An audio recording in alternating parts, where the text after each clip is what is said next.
Shalom, jumpa lagi bersama saya Pendeta Kristensia Notanubun dalam siaran YouTube channel Klavo Sukacita.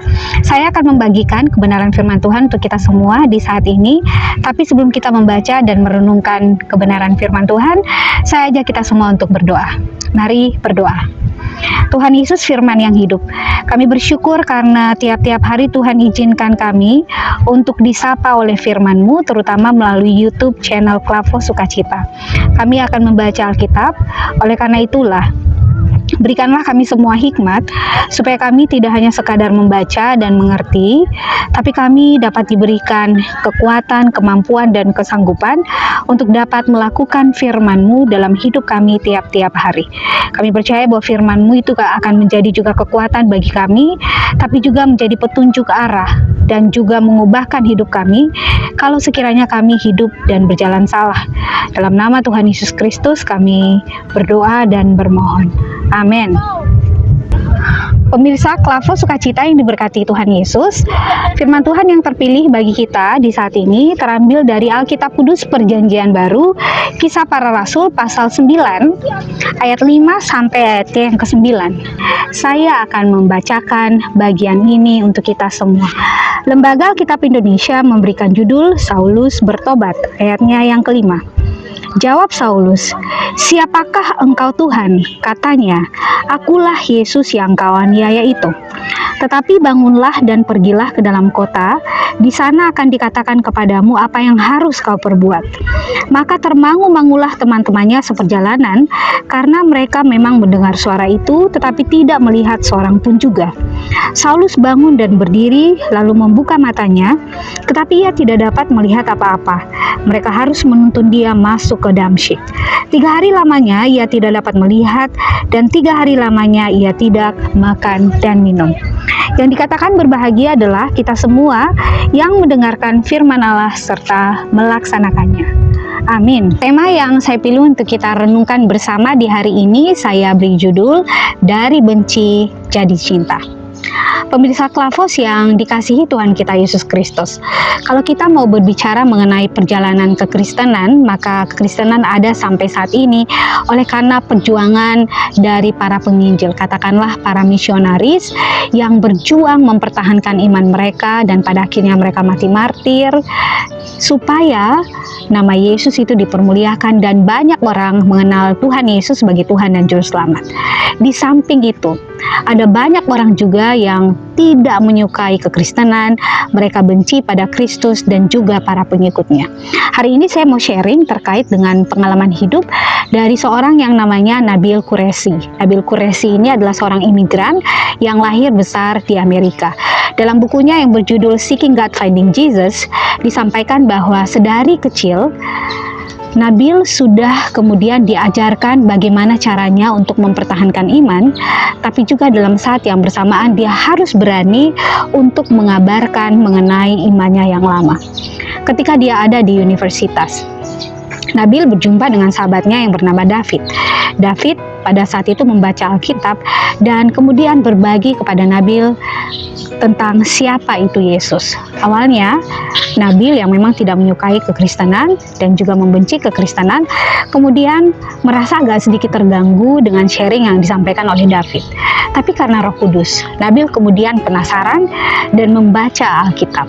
Di situ, dia disentuh oleh Yesus dan pada akhirnya Nabil mengakui Tuhan Yesus sebagai Tuhan dan Juru Selamatnya.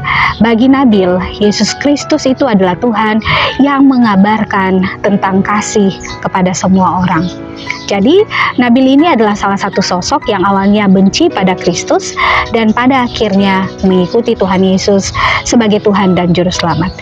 Pembacaan kita juga di hari ini juga berbicara mengenai Rasul Paulus yang awalnya bernama Saulus. Siapa sih yang tidak kenal siapa itu Saulus? Saulus adalah seseorang yang lahir dari orang tua Yahudi. Dia juga berasal dari kaum keturunan Farisi atau masuk dalam partai Farisi, dan dia juga memiliki kewarganegaraan sebagai orang Yunani. Oleh karena itu, dia memiliki privilege, memiliki keistimewaan yang kemungkinan besar tidak dimiliki oleh bangsa Yahudi kebanyakan saat itu. Di samping itu juga, dalam hal mengenai Yudaisme, Rasul Paulus atau yang awalnya disebut Saulus langsung belajar dari guru besar Gamaliel, seorang yang sangat menguasai Taurat di universitas di Palestina waktu itu. Nah, kita tahu bersama bahwa Rasul Paulus ini adalah orang yang awalnya tidak menyukai Kristus, bahkan membenci Kristus.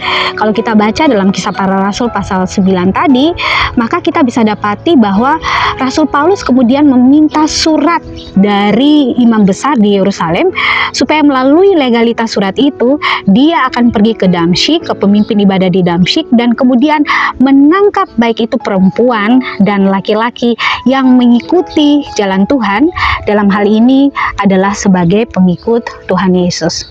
Tapi kita lihat bagaimana cara kerja Tuhan Yesus yang sangat luar biasa.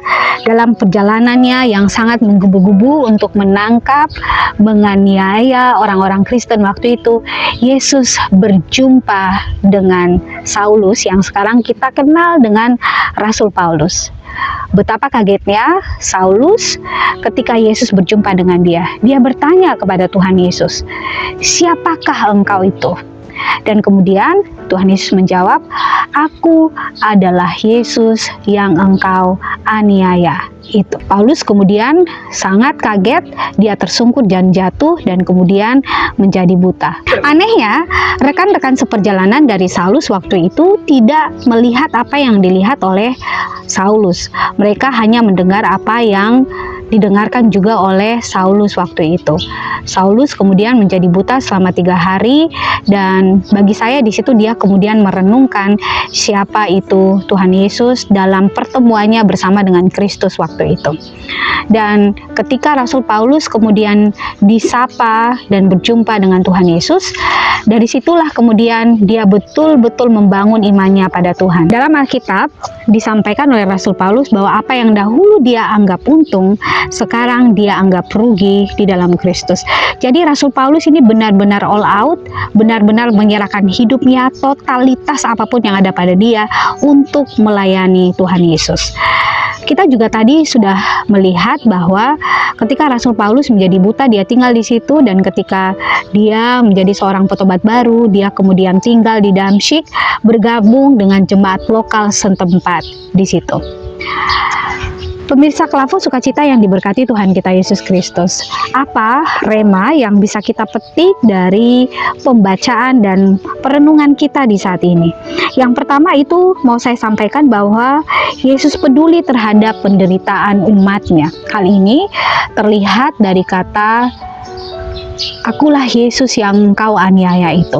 Artinya bahwa ketika Saulus yang kita kenal dengan Rasul Paulus waktu itu menganiaya para pengikut Kristus, maka secara tidak langsung Rasul Paulus atau Saulus yang awalnya namanya seperti itu pun juga telah menganiaya Tuhan Yesus.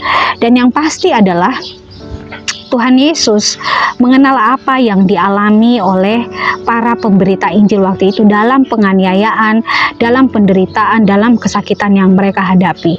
Nah, tugas kita juga sebagai para pengikut Kristus, kita yang hidup mungkin tidak di bawah tekanan, mari kita berdoa bagi saudara-saudara kita yang saat ini berjuang di daerah-daerah merah untuk mengabarkan tentang Injil keselamatan, supaya mereka dengan tekun, mereka dengan setia, dan terutama dengan cinta kasih mengabarkan Injil atau kabar baik itu kepada banyak orang.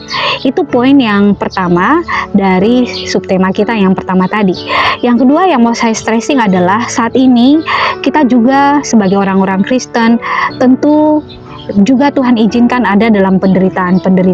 Katakanlah kita menderita karena sakit penyakit, katakanlah kita kemudian diberlakukan tidak adil oleh orang lain, katakanlah kita bergumul dengan penderitaan hidup yang sangat berat.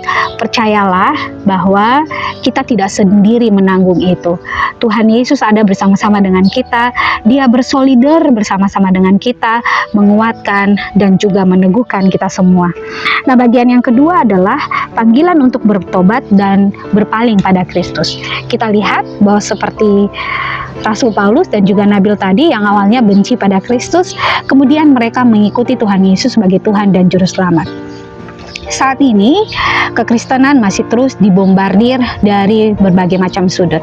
Banyak orang yang tidak suka dengan Kristus dan juga para pengikutnya. Mari bersama kita berdoa. Kita percaya bahwa kasih Tuhan itu juga berlaku untuk mereka. Kita percaya bahwa ketika kita berdoa dengan sungguh-sungguh, orang yang suka menganiaya orang Kristen, orang yang tidak menyukai kekristenan, kalau Tuhan berkehendak, mereka juga akan berubah menjadi orang-orang yang benci kepada Kristus, kemudian mengikuti Tuhan Yesus sebagai Tuhan dan Juru Selamatnya. Tuhan Yesus memberkati kita semua. Amin. Mari kita berdoa. Terima kasih Tuhan Yesus untuk firman-Mu di hari ini. Meteraikanlah dalam hati kami, supaya kami tidak hanya menjadi pendengar firman saja, tapi kami boleh menjadi pelaku firman Tuhan yang setia. Hari ini kami berdoa bagi semua pemberita Injil, baik yang ada di tempat-tempat yang aman, di negara-negara yang aman, tapi juga berada di tempat atau negara-negara yang menjadikan kekristenan sebagai agama yang minoritas. Tuhan, kuatkanlah para misionaris dan juga para hamba-hamba Tuhan, para pendeta, supaya mereka tekun dan setia untuk mengabarkan tentang Injil Kristus kepada semua orang. Bapa kami yang di sorga, hamba juga berdoa menyerahkan semua pemirsa Klavos, baik dari orang tua, orang muda, bahkan anak-anak. Mari Tuhan Engkau jaga, Engkau berkati, Engkau sertai, Engkau turut campur tangan dalam setiap pergumulan hidup mereka. Kami percaya kalau mereka setia dan dengar-dengaran pada Tuhan, maka apapun yang mereka gumuli, Tuhan pasti akan jawab tepat pada waktumu. Hamba berdoa kalau sekiranya ada di antara kami yang sedang sakit, Tuhan Yesus kiranya menjamah dan menyembuhkan. Kalau ada yang terikat dengan kuasa-kuasa kegelapan, dalam nama Tuhan Yesus, patahkan, hancurkan, dan bebaskanlah mereka, sehingga mereka menjadi baru di dalam Engkau. Kalau ada yang terhilang dan jauh daripada Tuhan, kami berdoa dalam kerendahan hati kami, Tuhan hadir dan menyapa mereka satu persatu, supaya mereka menyadari bahwa hidup di dunia ini hanya sebentar.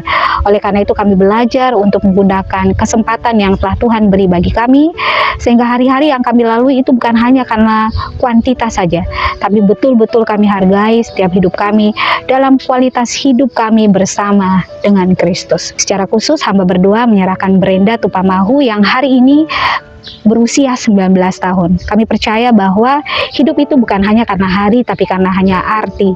Tuhan memberkati Brenda dalam hidupnya ke depan. Tuhan memberkati dalam harapan dan cita-cita di masa yang akan datang, supaya Brenda juga tetap setia dalam Kristus. Hidupnya memberkati banyak orang dan diberkati senantiasa. Terima kasih banyak Bapak, kami menyerahkan hidup kami sepenuhnya di hari ini. Mari Tuhan Engkau yang turut campur tangan, sehingga apapun yang kami buat, Tuhan buat berhasil adanya. Ini doa kami ya Tuhan Yesus. Kami mohon ampun untuk semua salah dan dosa, demi Kristus Yesus, Tuhan dan Juru Selamat kami yang hidup, kami berdoa. Amin. Terima kasih semuanya, Tuhan Yesus memberkati. Bye.